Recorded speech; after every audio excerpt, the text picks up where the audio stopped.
What is up, everyone? Welcome back to another episode of Stay Hot. I'm BLAIDEN, joined as always by my two favorite co-hosts of all time, Matthew Spinauer and THEO Ash. And today we are joined by very special guest, Jack AKA Jokicjoestar. He made sure to preface that the J's are pronounced differently. And we're going to be discussing everything going on with the NBA playoffs right now. Before we get in, welcome to Stay Hot. How are you doing, man? Dude, I'm doing great. It's great to be here. I've seen a lot of you guys' clips online, so it's cool to finally, I don't know, I'm having like a moment where I'm meeting people from the internet. It's kind of weird. No, it's sweet to have you on. I got a little scared. You joined, and the first thing you hear is our producer saying that he doesn't know what fleece is, and I'm like, "Oh, this guy's gonna think we're buffoons. We don't know." I know. What kind of show are you guys running here? That's ridiculous. Yeah, Matt, Theo, how are you guys doing on this beautiful Wednesday evening? I'm doing terrible because my Suns are locked in a mortal battle with the Denver Nuggets here, and then Matt shows up declaring his allegiance to Denver, and then he lets me know that the Denver Nuggets themselves sent him that hat, and I can only believe that this was some sort of shout out act against me. I got they're working working together. I got a couple of shirts. I'm really sick right now. I'm like That's super insane. sick at the moment.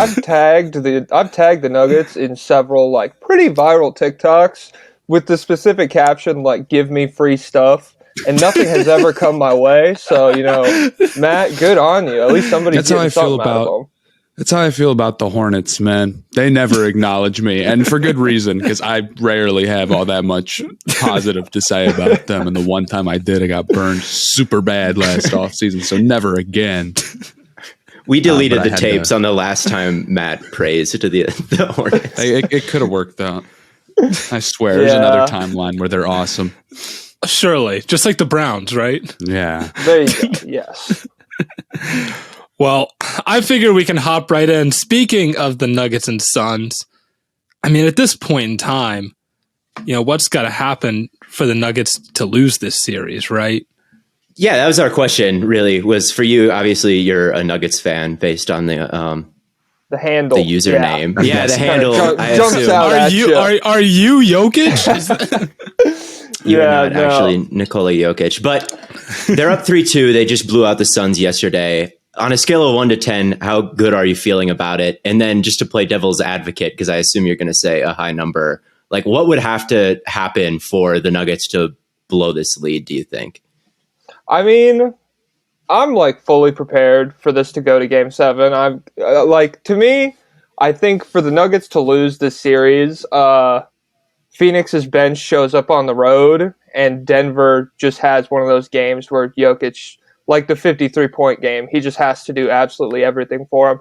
If the stars align, like they could blow this no problem, because those two games in Phoenix, I mean, outside of Jokic, there's nothing like positive I really took away from those games. The bench was bad. Michael Porter Jr. did not shoot well on the road. Aaron Gordon did not play particularly well. I mean, they defended Kevin Durant fine. His jump shooting wasn't like what you would expect out of Kevin Durant. It was still phenomenal. But, I mean, I think for Denver to lose this series, it would just have to be a pretty bad, like, supporting cast outing in Game 7. And then on a scale of 1 to 10, how comfortable, well, I guess now the phrasing is, how confident are you that won't happen? Oh, man. Oh, I hate going on the record doing stuff like this because it always immediately goes. I'll give it a 7. I'll give it a 7 from my stomach. But, I would like to. I mean, every time I like trash somebody online, I trashed Landry Shamet. He cooked us in that fourth quarter. I trashed Lonnie Walker. He detonated like the same week. So it's just, I don't know. I'll give it a 7. I feel like the Nuggets are going to pull it out, but I mean, Devin Booker scares me. I'm not going to be able to sleep well after this series. There's very much a threat of, like, with Devin Booker and Kevin Durant on the same team, of just one of them going so nuclear, there's just nothing you can do. And then it's a Game 7 and anything can happen. I feel like that's, if I was the Nuggets, I'd be feeling like, okay, well, we lost a couple of games where Devin Booker could not miss at all whatsoever. And outside of that, we've won everything. So I'd feel all right. But when it's just coming down to 2 games, you never know. Yeah, I mean, 2 games, like, that's really all it takes is Devin Booker to get back into that state he was in Phoenix, which, I mean, it hasn't happened in Denver so far, thankfully. Home court has prevailed. The altitude's probably got a little something to do with that, and it looked like he hurt his foot last game. But, I mean, if it happens, if the back is against the wall game 7 and he starts playing like that, I'm going to be panicked pretty much immediately. I do not think it will. As a Suns fan, I think a 7 is good for you to say for the Nuggets winning, because I'm at about a 3 for the Suns. I just think it's a bad matchup. Like, what's the one thing you want to exploit in Denver? And that's the rim protection. And the Suns just do not go to the rim at all. And they're going to have Chris Paul maybe coming back, who doesn't attack the rim at all. And now his groin is hurt. So, like, he's going to be even probably more hindered. So I just don't think without that kind of secret sauce you can beat them. I think if you have that, the Nuggets are more beatable than if you don't. And the Suns are really explosive. They've got a lot of firepower, but they can't quite go after the biggest weakness. And I think that that's a big problem. And I think that's why you're reliant on Booker going Michael Jordan mode, which is just not something you can do like 4 out of 7 times, I think. But maybe he'll prove me wrong, or maybe KD, because he has not been sharp really this series consistently. We'll pick it up. But I've got to say I'm about a 3 for that reality. If you had to rank the players in this series at this point, where would Booker fall on that ranking? 2 for me. I think it's really 2. close. I think, I mean, I think Jokic has probably traveled a bit better than Booker has this series. I think when Booker's gone to Denver, which, again, the altitude's not great, but when Jokic has been in Phoenix, he's just been pretty much unstoppable. And I think that's probably the difference maker for me. Yeah, I would agree. I think the interesting thing about this series, I mean, the Suns aren't going to have a lot of maneuver. Let's say the Suns lose. Not to jinx anything, still very possible they win. But let's say they lose. They kind of made their big move in the offseason. And I'm wondering what their plans would be after this, because you've got, a 39-year-old Chris Paul, who I just don't know how much you can trust to stay healthy or contribute at this point. You've obviously got KD and Booker. You have no bench. You probably have like a $5 million mid-level exception. And that's about it. And it seems like if you were going to try to make a big move and change something up rather than just run it back, it would be Ayton who gets moved. But I don't know if he's even a movable contract at this point. I don't know who would take on Ayton's money. Yeah, I was talking with somebody on TikTok about that. Ayton is really having like an all-time value-killing series right now. Just from, it's a brutal matchup having to guard Jokic. Nobody's going to look better coming out of it, but still at the same time, like Matt said, I don't see anybody really taking that on. I suppose, like, if I was Phoenix, I would look to just get, like, capable guys around Durant and Booker so that they don't have to play 40, 44 minutes a night.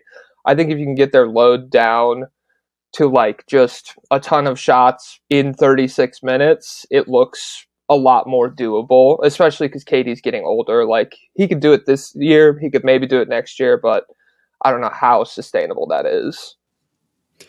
Yeah, the problem with Ayton, I feel a little bit bad for him too, because Jokic would probably be the most annoying player to guard in the NBA. Maybe not the hardest.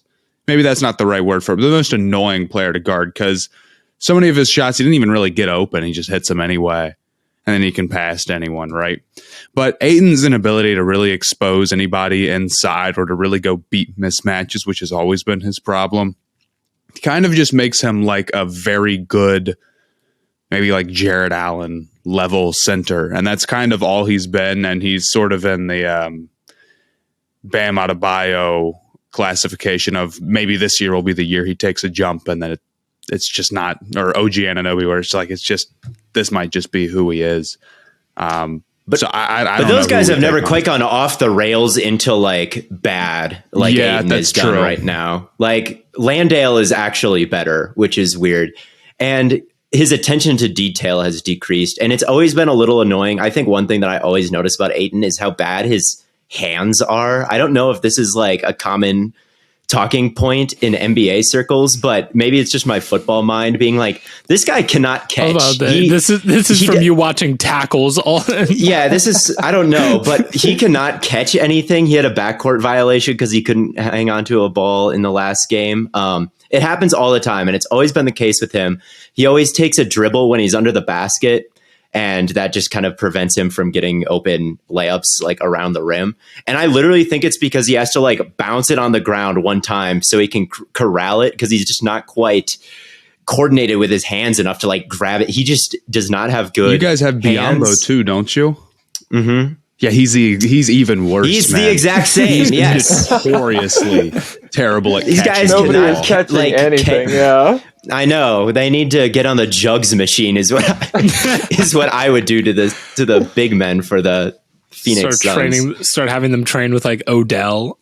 Yes, so get in here, Todd Monken, and teach these guys how to play receiver. But yeah, I think that if you could, I think his skill set doesn't really match the rest of the team. I'd rather have someone who could pull down boards and attack the rim. Like, you don't need another short to mid-range shooter like Ayton is. Like, I'd rather have a more physical presence. So if you can trade him for like not that much, but just get the money off the books as best you can, and try to surround like the two stars with just quantity maybe over potential quality of role player, I think that might be the move, but we'll see if it can get done at all.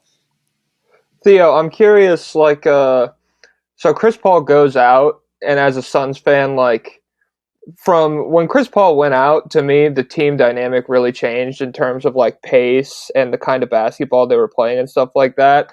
And obviously they got blown out last night, but before that, there was two very competitive games where Devin Booker and Kevin Durant were getting, like, the kind of shots you want them to get if they're not going to be going straight to the rim and getting layups all the time. How do you feel like if Chris Paul can only come back for Game 7, like, does that worry you? Like, it's going to mess up kind of the what the Suns have been having go on offensively? It depends on, I guess, how they need to win Game 6. I would want him back. I wouldn't be too worried about it because I thought Chris Paul was key when he was healthy. There was, I think, the fourth quarter of I'm thinking back to the Clippers series now. But I trust, and maybe this is one of my grave mistakes, is I trust playoff Chris Paul, and I just want as few campaign minutes as possible. And I think that our best five includes Chris Paul out there, and what he does offer as a mid-range shooter, and just in terms of basketball IQ. If it's a different style of play, I think that you gotta make it fit somehow. I'm not concerned. I am still like looking forward to his return. If it does indeed happen, I'd want to put him out there. I don't know. I think Chris Paul does not have that much mobility to lose before it's like total disaster. Obviously, you want like the point guard out there because Booker and Kevin Durant, as good as they are, just don't quite play like that. Although Booker's been a little bit more like that recently. I can't lie to you. He's been a little bit better in Chris Paul's absence. Maybe that's more of an argument for maybe Paul going out there not being a guarantee to be like, oh, yeah, that's better. I mean, I think back to when he messed up, his hand. What did he have messed up in the finals against the Bucks? It may have been his hand. He's been banged up so many times. There was one time where his handle was really bad. Was that year or was that last year? Yeah, maybe it was his shoulder. I don't know. Yeah. Yes, I know this is totally different, but I think like if he has a problem with groin and like he can't move quite right, dude, defensively he's going to be like the worst player getting minutes in the playoffs right now. And I would honestly kind of rather bet on Devin Booker moving the ball well and Kevin Durant and Booker just like getting to their spots and hitting their shots. But it all depends on how banged up Chris Paul is, because obviously when he's good and playing well, like he did very well against the Clippers and he had some big time moments. So I might try to utilize him more as just like a catch and shoot player as much as I can, because I still think an injured Chris Paul, I'd trust more doing that than campaign at this point. Yeah, that's true. I mean, the ball in Devin Booker's hands, though, the way Matt said, like, every time he's swung out of that little, like, he goes up for the shot, swings out of it, it's the most wide open shot in the league. Like, nobody is within 7 feet of that player, whoever it is, if it's Josh Okogie or Campaign or whatever. And I mean, they probably aren't hitting it. I don't know. Maybe somebody gets hot in that game 7. But I'm just curious. Like, I feel like Chris Paul, he will probably be a lot more heavily contested because, I don't know, like, if it's not coming straight out of the double team from Booker, it'll probably be like a hockey assist that gives the defense a little more time to recover. And I want your thoughts on Jokic in the playoffs so far. Obviously, it's looking good for them. They've got a very clear path to the finals now. Jokic is playing well. He just dropped 50. Obviously, he's got a bit of a reputation as a playoff faller, someone who's not as good. Do you think that he is playing better in these playoffs? Do you think it's a matchup thing, or do you think that he's playing about the same and the narratives were always just based on team results? I think he's probably playing better than when Phoenix swept them in 21. I think Ayton's physicality in that series was really able to bother him. But now, I think from 2021 to 22, when they played the Warriors, and you see Draymond getting the same amount, if not more, physical with him, he was ready for that. And I think he's probably playing about the same as he was in 2022, but I think the matchups have just been like a lot. They're pretty favorable. I'm not going to lie. Like I love going at Ayton in single coverage. Gobert is not great at guarding Jokic. We know that historically, and so yeah, I think he's playing the best basketball of his career. But I don't think like he's leaps and bounds better than he was the past 2 postseasons. I'm trying to think how many players in the league right now don't have the label of a playoff faller. Almost all of them. Like, It's not a bad. Yeah, almost all like, of them. And the number of guys who deserve it is so low. I mean, it's like LeBron probably doesn't, even though he is having a very bad playoffs right now by his standards. Jimmy Butler doesn't, but even he's had a stinker year before. Yeah, that's true. Yeah, Curry doesn't. I mean, it's like a handful of guys. That's what I'm like saying. But like Harden does. Anthony does. Anthony Edwards does. like literally every major team in the playoffs right now, all of their superstars are deemed as playoff jokers. I feel like, and it's insane because like people just don't like maintain their regular season production. Like the pace just slows down, and everyone's like, "Oh, it's less points per game." I mean, this guy's garbage, and I'm like, "Dude, just watch, please." And it's also every player in the NBA has had a bad playoff series. You know, like, oh my God, the Giannis stuff. Giannis is now like, people are saying like, if he didn't win that title, people would look at him entirely differently. And this is all over a series he played 90 minutes in. He played 90 minutes of basketball, and people are like, this guy sucks now. So it's. And his all defensive teammates are both getting turned up by Jimmy Butler. Like, don't get me wrong, I don't expect them to win that series if Giannis plays 90 minutes. But like Drew Holiday, like take it personally at some point, do something. Because I mean, Jimmy Butler's Jimmy Butler. He's gonna cook, but I don't get blaming Giannis on the sidelines for that. Like, yeah, dumb. Do you have any strong thoughts about what the Bucks are going to do this offseason? I don't know if you do, because it's like a really tough question to answer, but I have been thinking about it recently. I've been thinking about it, and like, I think we're closer to the team really shaking up than people think, but I don't know in what way that is going to happen exactly. I know Brook Lopez is a free agent right now, if I'm not mistaken. And I think there's a lot of teams that are a Brook Lopez away from being like really good, if not contending for a title with how he's played. And I know Chris Middleton is a free agent after next season. And he's got a player, doesn't he? I'm not sure exactly. I think he's got a player option, so he could be a free agent this year if he wanted to be. If he doesn't pick that up, yeah. which is now Louise. super interesting because he might not, because he did not have a good year because he's been all banged up.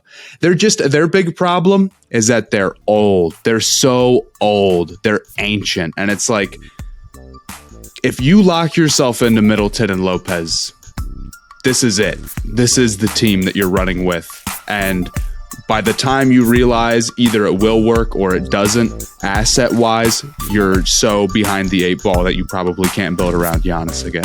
If you decide right this moment to blow it up, maybe you can do something, but even then it's tough.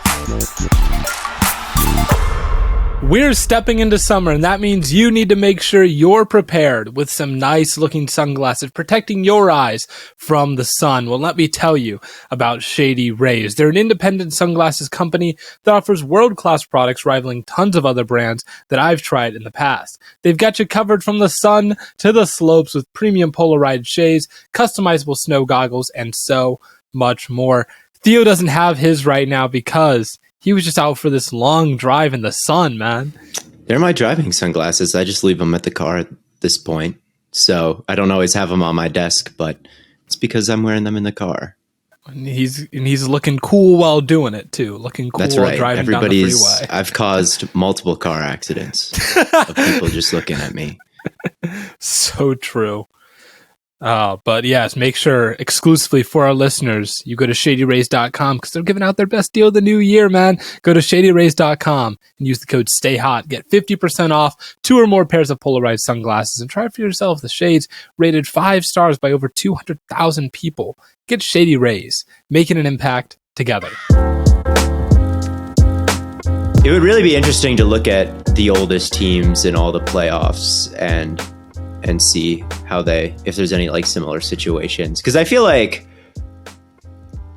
I don't know. I feel like the easiest path or something that we could be facing would be like, if it's old or if they run it back and it doesn't work again, or if they trade everybody in the team, takes a big downturn. It's like, how far away are we from like a Giannis potentially going somewhere else? Because it's not crazy to think like, that I don't think that'll happen this offseason or even next or the year after even. But I wonder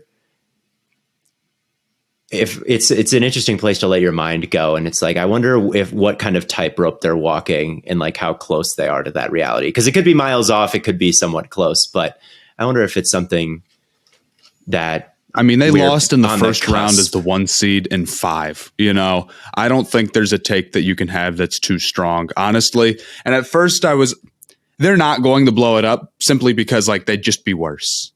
They'd have the best player in the world in his prime and they would just be worse. If you trade Chris Middleton, you won't get back a player better than Chris Middleton. Same with Drew Holiday. Same with Lopez. I mean, like your choices are sign Lopez or lose him for nothing. You know, it doesn't take the greatest general manager in the world to figure out what you should do there. But he's 35 years old. You know, it could get bad real quick. So Brook Lopez does not play like 35. I know they're all old, but I mean, he's just so good. Like I'm a sucker for Brook Lopez, and so I don't know. Watching him, I could have sworn he's awesome. 33, but 30. I mean, there's a cliff on the horizon for a 35-year-old 7-footer. Even no matter how well he shoots threes, I mean, that is intimidating. Because he'll probably demand 3 years around there, which I mean, that could get pretty ugly by the end of it. Well, the other question is can you afford it? It's very, I mean, I could pull up the Bucks money right now. I'm sure that they're right on the cusp of like, we can't possibly pay absolutely everybody because the luxury tax is just going to get too much. I mean, right now, yeah, if Middleton picks up his player and they've got to bring back Lopez, Crowder, and probably Joe Ingles, they're sitting at $160 million in cap right now. 190 is probably the absolute max. Maybe they can make it work. They're in a tough spot though. They're going to be like the most expensive team, and I don't know. There might be some cuts. The average age of the Bucks is 30.7? And how old is Giannis? He's like, what, 28, 29? I think he's 27 or 28. I think he's always like a year or two younger than I think he is. He's 28 and a half. Right. Okay, 28 yeah. and a half. Okay. So he's 28 and a half. The average age of the team is a full year and a half older than him, 2 years older than him. That, I don't know. Obviously, you got the ring. Obviously, you've built a very competitive roster around him. But, like, if you could do it over again, make the timeline sync up a little bit more, that's just tough if you're the Bucks.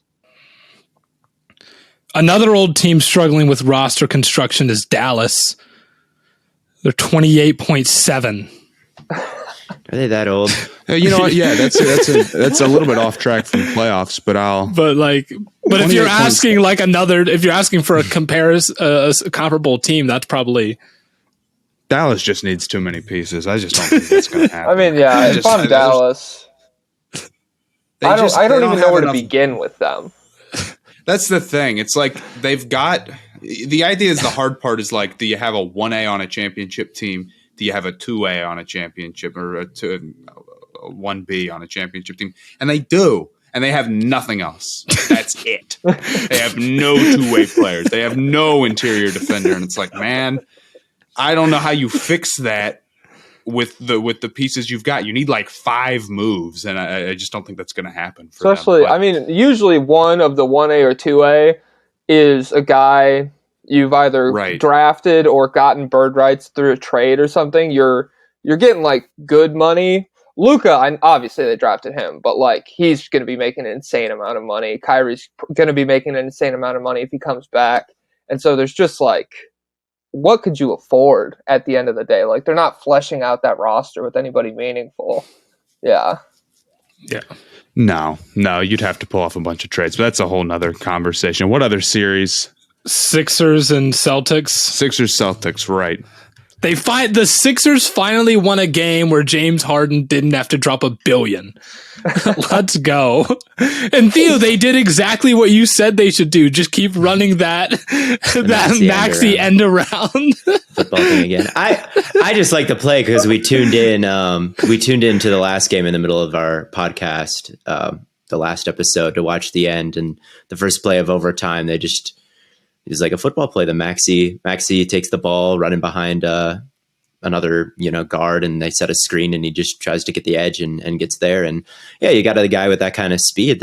You should be doing that all the time, and I'm sure they do. I guess I don't study the 76ers closer enough to say just because it was like a time that I noticed it doesn't mean it's something they haven't been doing all year. But yes, so I think Embiid has looked great. I think he looked fantastic in the last game. Whatever his knee injury is, I think is gone. We have talked about him as a deserved playoff faller in the past, but I think that you got to give him a bunch of credit for this series and the way it's gone. And I think they're gonna end up beating the Celtics here. It seems like, and I don't know. I don't have too many major takeaways. I'd rather let one of you, Matt or Jack, talk about the series because What do you? Okay, let me put it. Oh, you go, Matt. You go. You guys. Oh, I was going to ask you, what do you think has made Boston so ineffective in this series? Oh my gosh, it's just. I mean, it's probably Joe Mazzulla's coaching. At the end of the day, the offense, especially these last 2.5 games, has just looked really ugly. Every possession, it seems like they end up with a shot where I'm like, you guys couldn't get anything better than that. And I know they have a lot of tough shot makers. Jaylen Brown can hit those. Jason Tatum can hit those. But it's just like a lot of their possessions are just like Marcus Smart cooking. And I'm like, what are we doing here? You have good players and you're doing this. And it's just, I mean, it's ugly. On top of the fact that they don't look like the same team defensively at all. And I know you asked offensively, but they really seemed to energize each other last year. You get stops, you get out in transition, you just you get going, and they don't have that momentum at all this year. Offensively, they look inept. Al Horford kind of bailed them out with that big shooting night. Without that, they just look ugly.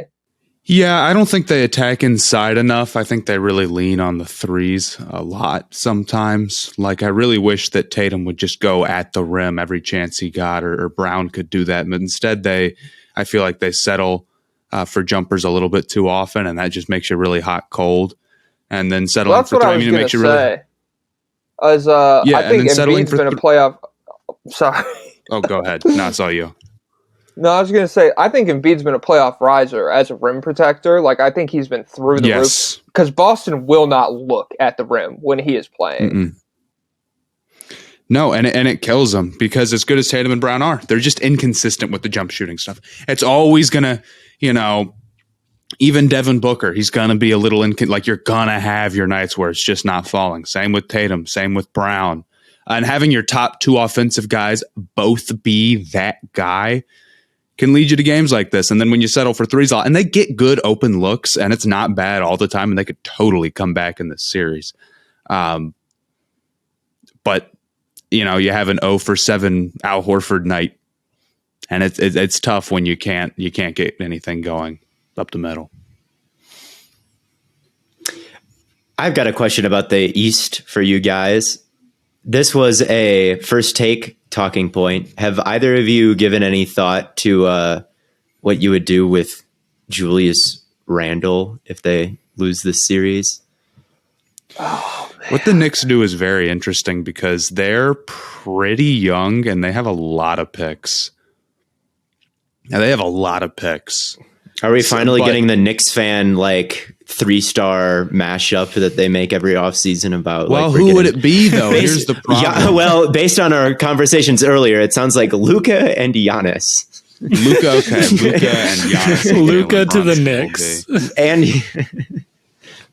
yeah, it's tough. I mean, I don't know what specifically the Knicks do. They're like a strong team. They're well put together for the most part. You like a lot of their guys. They could probably go and be competitive in any trade offer. But the dudes who are getting rumors off the top of my head, and I don't even know how likely it is any of them get moves like Siakam, who's like, I don't know if that's the move for New York. Trae Young, first off, they're not going to move him. Second off, he's really not going to go to New York. Jimmy Butler maybe had a chance to get traded. He's about to go to the Eastern Conference Finals, so that's not going to happen. And also the Thibodeau stuff. So I don't know what their next move is. I really have no idea. I don't think there's just some sit here and develop our guys move for New York, and they have so many assets. But Randall's been playing good. I think they keep him around until something. I mean, I'm sure if another move came along that needed them to move Randall, they'd be like, yeah. But for now, I think they're keeping him. So what, you're giving up Luka, or you're giving up Randall and 10 first to get Luka? I'm done. Oh man. Here's what I heard. I love Julius Randle, but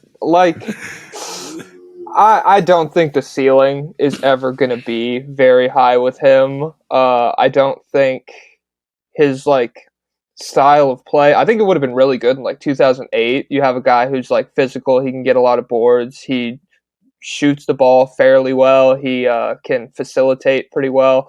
But in terms of once you really get into a half court set in an intense, smack the ground defense playoff setting, any shot Julius Randle takes, I'm good on you. You could I'm letting that go if I'm the defense. Yeah, I guess I don't have a strong opinion about what they should do with him. I don't know how many. I do have here in the first quarter of Game 4 in Miami, Julius Randle closed out on Kevin Love, and Kevin Love blew by him on the dribble and dropped a dime to the mid-range. So I wrote that down. Kevin Love W. I just thought that was funny. I can't believe Miami's role players, man.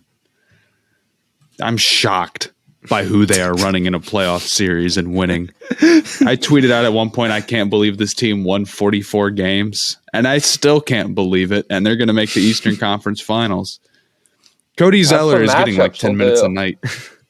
It's awesome. And do you have any, I genuinely do not know exactly what they are doing to make it work defensively. Do you have any strong opinion on what has made it successful to put out Kevin Love and Cody Zeller at the same time? And it's plus minutes or something. I think that happened a few times. I think the Knicks are way worse on offense than anybody's given them credit for. I think damn, he's slipping my mind. Who's the little guard for the Knicks? Quickly? Brunson. Quickly. Brunson. Thank you. I'm insane. Yeah, I mean, Brunson's been good. They're just dogging him defensively. Every motion, they're going at him. He's having to fight through screens, all that stuff. And given it, he's had like a fine series. I think he's averaging 27 or something like that. But just in terms of like the offensive engine that he was in the previous series versus the Cavs, it's just not there. And I think the Cavs are young. They make a lot of mistakes that Miami doesn't make. And so I think if you're sticking to your principles, the Knicks are pretty easy to guard. And if you're not getting like really out physicaled by them, which Miami is doing to New York, what New York did to Cleveland. So Cleveland should feel bad about that. That was a tough series. I feel bad. Do you have any strong opinions about what Cleveland should do this offseason?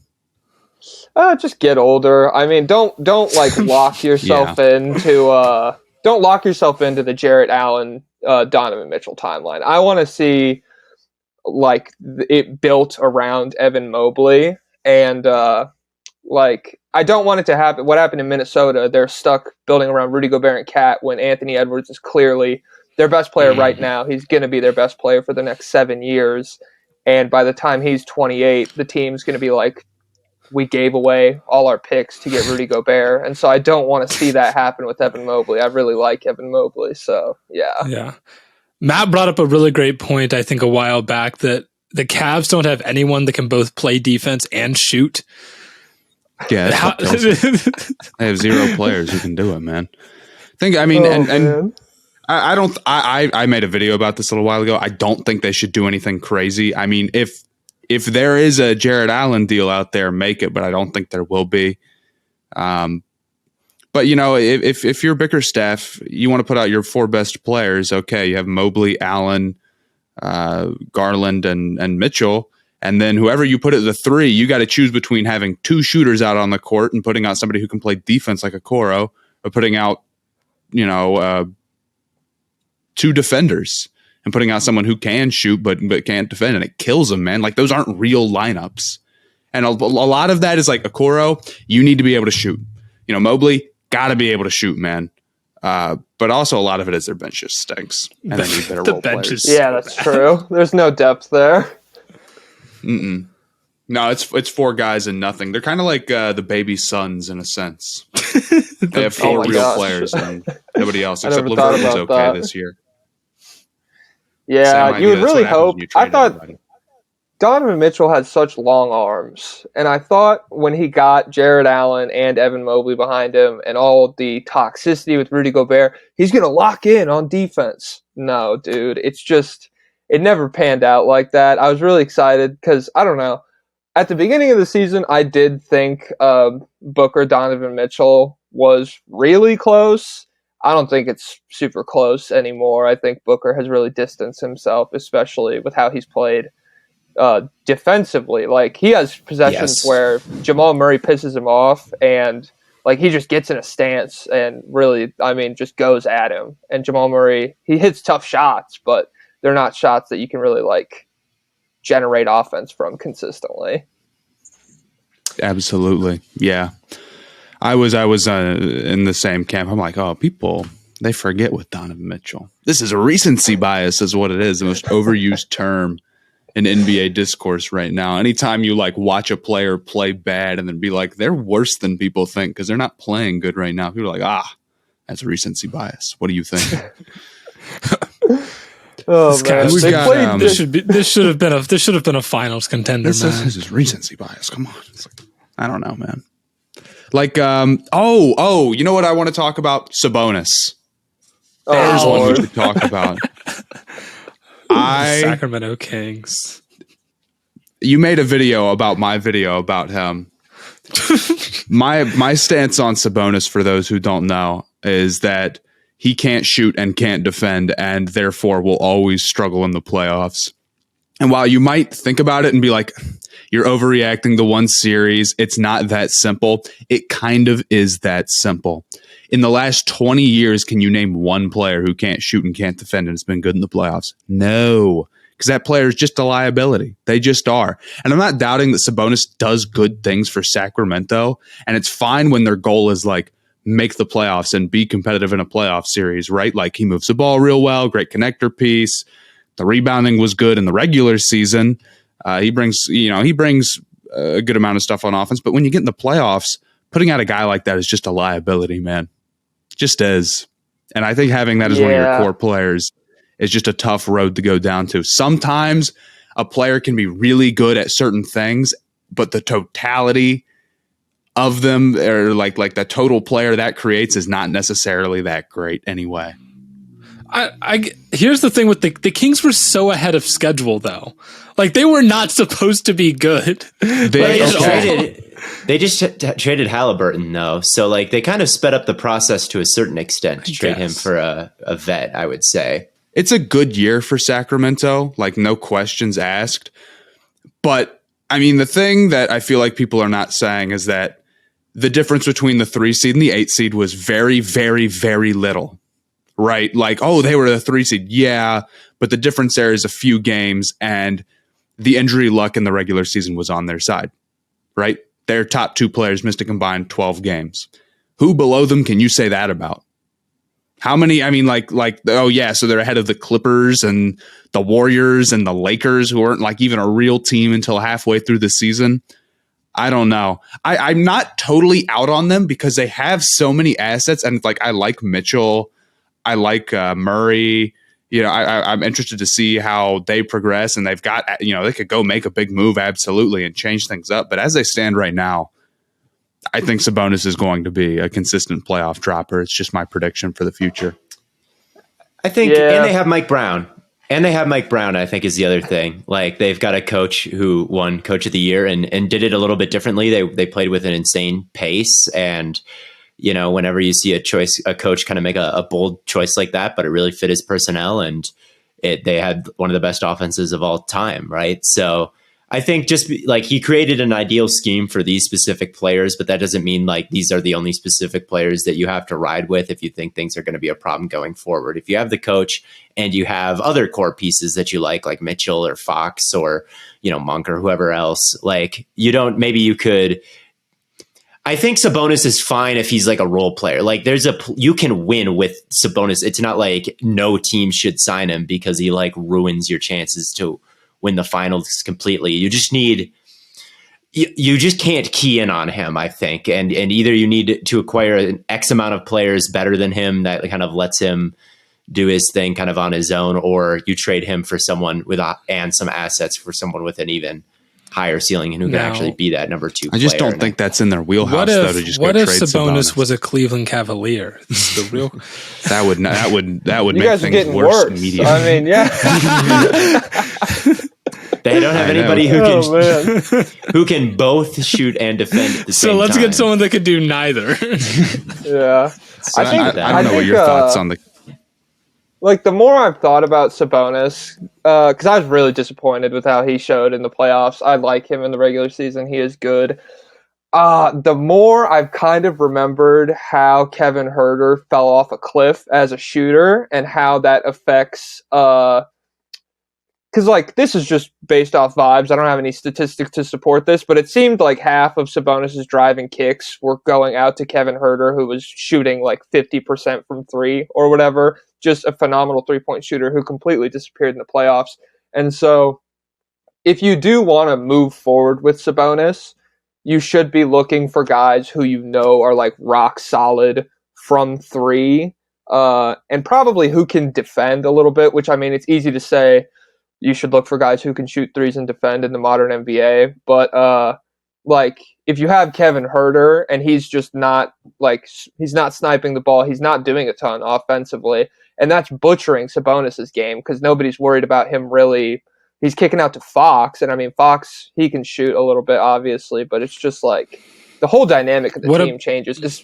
What about Keegan Murray? Their rookie. I'm a little bit less worried about it because Keegan's so young and it was his first playoff outing.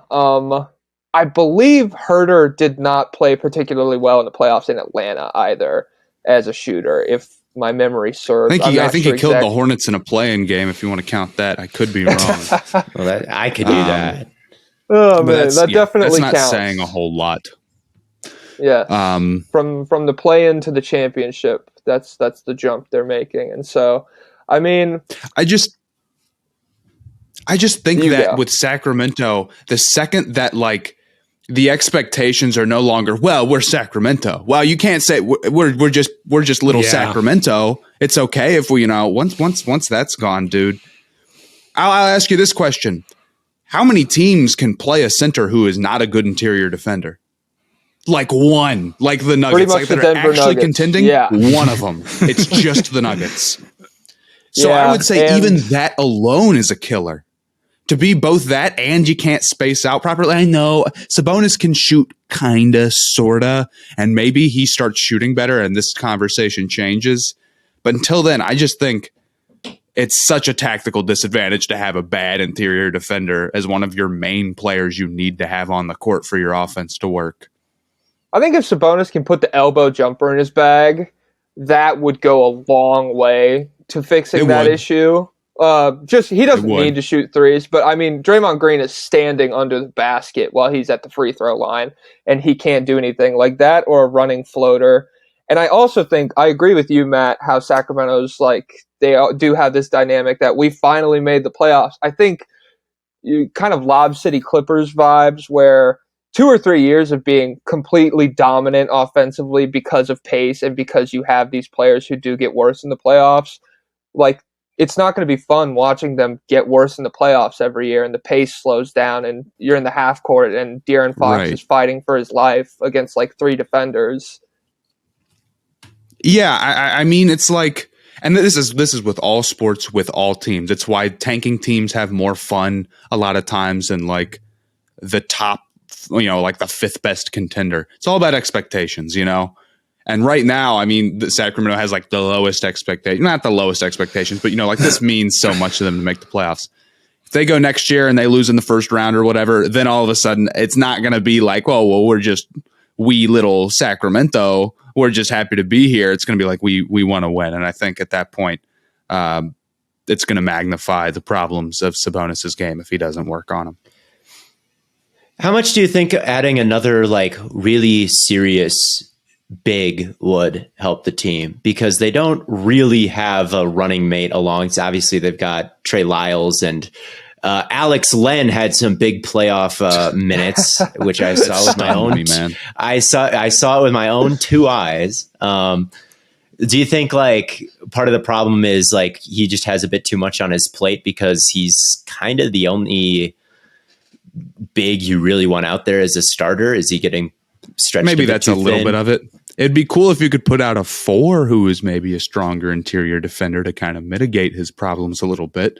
But I also think that's going down the path of like Timberwolves' big ideology where, well, if we have one guy who struggles in this area and one guy who struggles in this area, they cancel each other out. And it's just like, it didn't work like that, actually. You just have both the problems. So Draymond Green free agency would probably it'd be interesting, but it's probably off the table. Siakam could be interesting for them. I'd like to see that. Maybe that helps some. And that's like within their price range, but that'd be a pretty big move. And I don't know if they're quite ready to be like, we need to go make like the massive change because they're still headed in like a positive direction as of right now. But I think they'll run it back with this team. Mm-hmm. I don't want to see them lock this team in. Right. Yeah, I would agree. But, I don't want to hate on Sacramento too much. They had a fun season. De'Aaron Fox had a great year. Let Fox cook. Right. It worked. It worked. And then the only series we haven't talked about yet is Lakers Warriors. Are you a LeBron the GOAT guy? Yeah. I mean, it's kind of hard not to be at this point. Like, it's just That's what I'm saying, man. That's a good answer. Every day that goes by, Michael Jordan he's not playing anymore. You see LeBron on TV every night. So, like, I don't know. Maybe after LeBron retires and Michael Jordan releases the second documentary and they tie in the GOAT rankings again or something like that. After Michael Jordan buys his second NBA team. Here we go. Oh, man. Buys in ruins. He buys the Orlando Magic. Yeah, he like trades Paolo Banchero away or something like that. Lakers Warriors. Matt, I had a question for you because I know you're a big LeBron guy. Watching Steph in Game 4 with absolutely nothing and nobody around him just try his best to win a game. Was that like vindicating for you? Do you enjoy watching that? When you have to hear, well, Steph is 3-1 against LeBron in the finals, and all of a sudden Steph is losing. And it's kind of perfect because like LeBron, his like foot is messed. Like he's not playing that great by his standards at all. He's having his worst playoff series in ages, maybe like that I can remember. And he's gonna win. And if that is not like such like, obviously, you'd rather him play better, but for him to win while not playing that good, it's just crushing to the people who only look at like the win-loss stuff, you know? It's like if he's playing that bad, how is he winning, right? So it's kind of nice. I mean, Curry is just, it happens to everybody. You can't stay competitive forever. I mean, we've got a game here at 10 o'clock tonight. We're recording this at 7 right now. We've got a game against the Warriors and Lakers. If the Lakers win this game, I mean, like this could very well be the last time that Steph, Draymond, and Clay ever play together. You know, so I think this is getting down to end of an era because there's just not any room to improve this roster. I don't think you have capital if the Warriors wanted to go super aggressive, but it's a money thing with them. I mean, they're an insane amount of money. As it stands right now, even if they got lucky and Draymond and DiVincenzo both accepted their player option, they would be the most expensive team of all time by like more than $100 million. It would be like a totally insane amount. Yeah, I mean that's when accounting for luxury tax, of course. Like they're like $210 million on cap right now. So I just don't know how they can keep it together, and I'm really interested by them. I think the Jordan Poole contract, looking back, do you consider that a mistake? Oh yeah, this is my number one bullet point: is Jordan Poole should give his contract to Facundo Campazzo and Monte Morris, because that's the reason he got it in the first place. Oh my gosh, watching him cook the Nuggets backcourt last year was the most sickening experience of my life, because I was like, he's not like this, and I mean. He's not. Like, it's ridiculous. Like, I know Jokic can't, like, the drop coverage is tough and everything, but, like, Will Barton, look at the guys he was going against. It's just, I mean, yeah, it was a mistake. It was too much money. And I think the real mistake is the Warriors trying to straddle the line between contending and rebuilding, like, developing these young guys. And that really, like, brutalizes your bench. It kind of locks you into the fact, like, Clay and Draymond, even though I know Clay had 30. I know Clay's been fine. Defensively, he's not what he once was. And I think his consistency is going to continue to get worse as time goes on and stuff like that. The Warriors, they can't stay competitive forever. That's what it boils down to. They got their ring out of it, though. So if it was a mistake, that wasn't the worst mistake ever. And I think that's what they were doing. And I think that's kind of what you got to let it play out at this point. I think you got to let the old guys on top. If your plan was to get a seamless transition of power and invest in depth, so you could almost Green Bay Packers style, like get rid of the vets and all of a sudden there's a Jordan Love there. Like if that was your strategy, if you're the Warriors, like for better or worse, it's getting to be about that time that you see what you're like. You straddled that line. You picked those young players. You didn't trade that draft pick, although eventually you did. I think that it's about time to let the young core, for better or worse, Kuminga, Poole, like kind of take over the team and hope you can get. Poor Kuminga, man, he's completely fallen. I really like his game, and I don't know. There's not a ton of room. They need like shooting, and they need to generate offense that he doesn't really do. But I just think he's good. He's a fun young guy to watch. I think he's a good player too. It's just they do not have the time to develop him. Yeah. With how the team is built. I'm so interested in what they do this offseason. Are they just going to foot the bill for, are they just going to foot this crazy bill? Because they didn't last year. This is my thing. They got down to like $190 million in cap, and they let a bunch of guys walk for not that, like even like Peyton and Porter, who didn't sign for that much elsewhere, but they just couldn't, like, there's only so high you can go. Now they're even higher. Yeah. I mean, I don't know. I think they have very, very, very limited options. So I think it's only interesting if they win this series, what they do next year. I think if they lose like 4-1 in the second round, it's an easy decision. You say, I'm not paying $1 trillion for a second round team. I'm paying $1 trillion for a finals team. So and even then it's like, am I paying $1 trillion for a finals team? But I think you've got to get a bit farther for that to be like, I think then the question gets at least way more valid or way more interesting. If they lose tonight, I think it's pretty easy to say like it was getting to be about that time. Yeah. And they could, I mean, there's that dog on TikTok that has predicted the Warriors to come back and win. And I'd be sick, man. That'd be the worst. That would be the worst thing to happen in the NBA in the last 10 years, easily.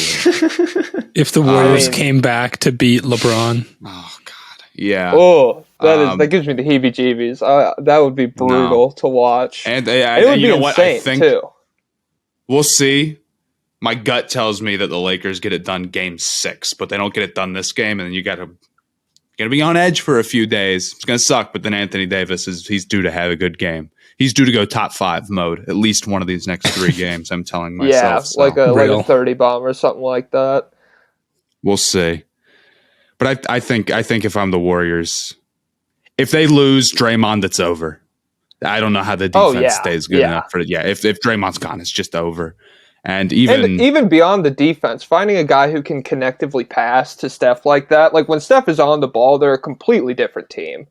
And it's just, I had written here, like watching Steph play with these guys, I just wanted to like take a moment between like Poole's game 1, 11 seconds left shot, and then Clay's shot where Steve Kerr had like an aneurysm on the sideline after it.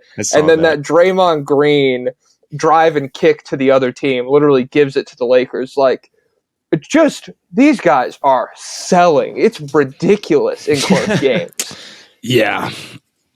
The ghost of J.R. Smith is up in the rafters. And you know what? The thing is that this happens to absolutely every single star player in the NBA. And it makes you think about how good things have been for the Warriors and Steph Curry for how long, you know? And it's tough. I don't feel bad at all. Yeah. But it's like, dude, I'm sorry, man. You were due to have this happen to you, because it really happens to everybody else all the time. More often than not, really. It happens to everybody else. So only one team can win the finals. Only one team can win the finals every year. So actually, all 30 teams are supposed to win the finals every single year.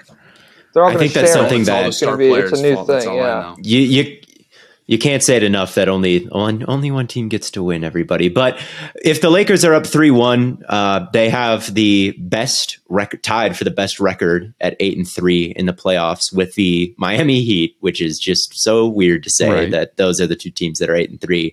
The Nuggets, I think, are 7-3, unless my database is not. No, the Miami is 7-2. Are they? What am I looking at? Are you counting the play-in? That's what it is. I am counting the play-in. Anyway, it doesn't matter. Let's say Lakers win this thing. They're playing the Nuggets. Lakers are very good, but do you think, like, what would your thoughts on that series be if that's what's likely before we get out? I mean, I'm glad it happened in the conference finals and not the first round. That was my nightmare matchup. Just because the Nuggets closed the season so poorly and the Lakers were on an absolute heater. I think now I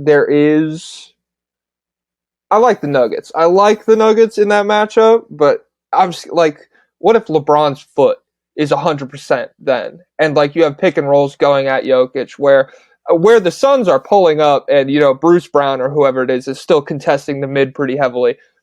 LeBron's going through whoever that is. We have like Aaron Gordon to throw at him, and beyond that, it's not like the best in terms of depth. And so I think the Nuggets would probably win, but I think it's a series that would give me a lot of anxiety in terms of the Lakers have just constructed this pool of players who, like, some role players will play the worst basketball I've ever seen, and then simultaneously the rest of them will just like not miss. If Austin Reeves is playing poorly, D'Angelo Russell picks it up. If D'Lo is playing poorly, Lonnie Walker picks it up. Rui Hachimura. It just seems like getting them all to line up with off shooting nights is a tough task, and especially if Denver pushes them to like go deeper into their bench. I have this nightmare scenario where Malik Beasley finally gets minutes and he goes for like 28 and just doesn't miss from three. It can happen, man. I don't know. So why do you like the Nuggets? Well, because I mean, that seemed negative. It's because I'm like the worst Nuggets fan. I like the Nuggets, but the, oh my god. No, I mean Jokic has been unguardable, and I don't think Anthony Davis is really going to do anything to stop that. I think Anthony Davis is a bit thin in terms of like get into his chest, get him out of position. I think their guards would probably be the worst defensive guards that Denver has seen in the playoffs in terms of like being able to go at Austin Reeves or somebody like that. That's Jamal Murray. He has not played super well lately, but he's still averaged 27, 28 over the last couple games. And I would love to see him, like the way people talk about throwing Jokic in the pick and roll, throw Austin Reeves in the pick and roll and see how that works. Because Anthony Davis is a generational defender. I'm not sure how much he can account for that. Well, it's tough because with Jokic on the floor, you can bring him out of the paint a little bit. You know, the spacing is a little bit better. Yeah, what the Warriors were doing. Yeah, which the Warriors just struggle with more because it's like Looney and Draymond out there. So yeah, I don't think that's a crazy take at all. Real quick, one more question. What is your finals matchup and prediction with a couple rounds to go? Gun to your head right now. Okay. Denver in the finals. I'm rocking with them. And I suppose let's go Miami out of the East. I think Miami maybe goes. Let's say Miami goes 7 with Philly. It's a really tough series, and then Denver in 6 over Miami. Let's say that. Okay. All right. Well, I think that pretty much wraps things up. Thank you so much, Jack, for joining us. Make sure you all follow Jack on TikTok at Jokicjoestar. If you can't spell that, I can't help you. Thank you all so much for tuning in. Is that it's just Jokic Joe Star? Like if you have a friend named Joe, it's probably unless they spell it without. Unless all of these words are easily look upable on if you don't know how Jokic's name is spelled. I'm not spelling it for you. If you can't spell it, that's on you. But thank you all so much for tuning in, and we will catch you all on the flippity flop.